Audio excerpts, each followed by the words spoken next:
Hey there, it's Nick Hanley with AM 590 ESPN Omaha with our instant reaction to Nebraska's 37-27 victory over Purdue as the Huskers improved to 2-4. They get their second victory of the 2020 season. Scott Frost's first victory over Jeff Brom and the Purdue Boilermakers. And they also dropped Purdue to a 2-4 mark on the season. And really, this was a game that you first have to tip your cap to Eric Chinander, the defensive coordinator for Nebraska. The secondary, especially, we knew coming into this game between Rondale Moore and David Bell, two very good wide receivers, NFL caliber type receivers, that the secondary would have their hands full.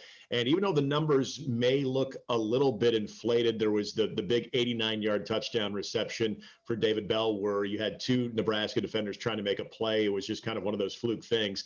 For the most part, the secondary is fantastic. Cam Taylor-Britt had himself a heck of a football game. And the defense, they were able to put pressure on Jack Plummer and really took away the running attack. Xander Horvath was kept to under 30 yards in this game. So it forced Purdue to be one-dimensional, and the Blackshirts really stepped up. So that was a huge positive. The second part of this game, Adrian Martinez, when you look at the way that he was able to play in this one and looking at his numbers, he was 23 of 30. And remember, he was 18 of 20 against Iowa. So the accuracy has been there the last couple of games. He threw for 242 yards with a touchdown, no interceptions, also ran the ball for 45 yards in this game. Also great to see Dedrick Mills back in for Nebraska. It really allowed Nebraska to have more balance on the offense. And it just seemed that Adrian Martinez was a lot more comfortable in the pocket, even when he had to check down to, third and fourth options in the passing game.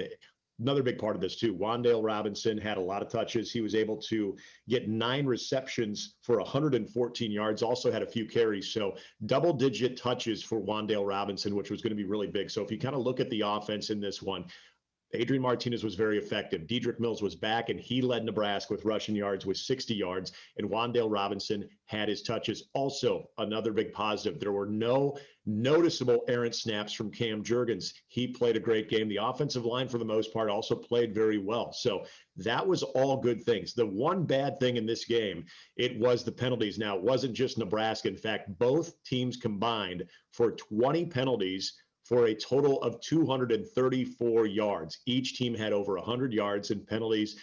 Fortunately for Nebraska, Purdue had a few more, but that is something that Nebraska obviously has to clean up now. No turnovers for Nebraska.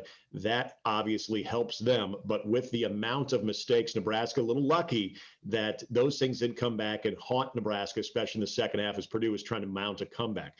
But with all of that being said, if you're Nebraska, you take the win in a place that you haven't had success against, a coach that Scott Frost hasn't had success against. You get excited about that one, and you get ready for what is going to be an interesting week. As we mentioned, the last regular season game against Minnesota, a team that was off this weekend because of COVID issues. And PJ Fleck has said all throughout the week that he wants to figure out a way and make sure that they can get themselves to Lincoln and play a football game next week. They feel like the numbers are trending better with COVID for Minnesota.